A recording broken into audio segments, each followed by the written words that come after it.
En 2009, j'ai eu l'idée de créer une banque, mais une banque différente. Pas une banque pour financer les grandes entreprises, pas non plus une banque pour faire de la microfinance comme tout le monde.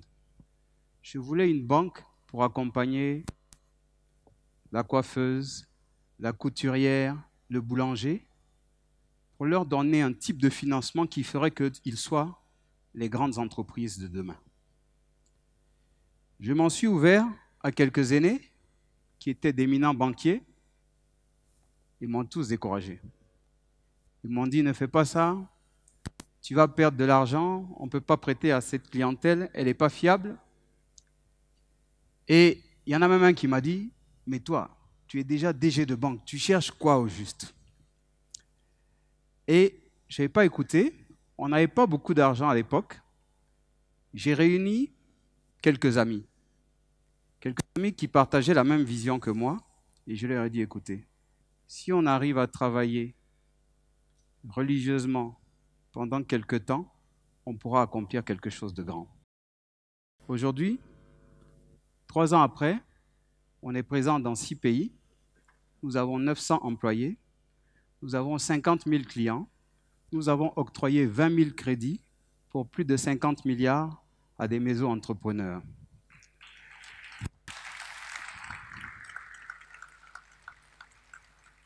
Et vous ne savez pas quoi?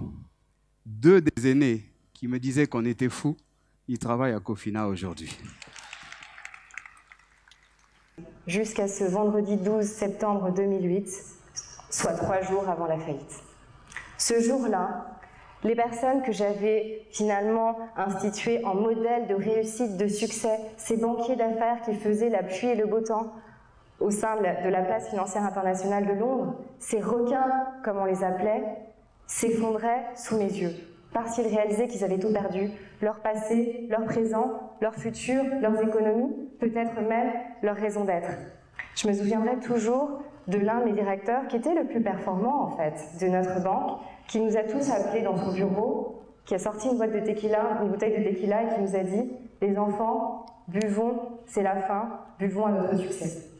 Et là, lorsque je le regardais s'effondrer et noyer son chagrin et sa pauvre tristesse dans une pauvre petite bouteille de tequila, je me rendais compte que ce que j'avais institué en modèle de réussite, ce qui pour moi était finalement le Graal du Graal du Graal, c'est ce navire insubmersible dans lequel nous avions tous évolué pendant toutes ces années, était en train de couler comme un vulgaire Titanic et que moi, je coulais avec lui.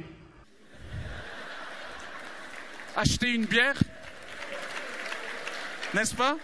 Et quand il sera au maquis, et il va payer avec Mobile Money sa bière, ah ben le gérant de le maquis va acheter la bière de Solibra avec le même Mobile Money.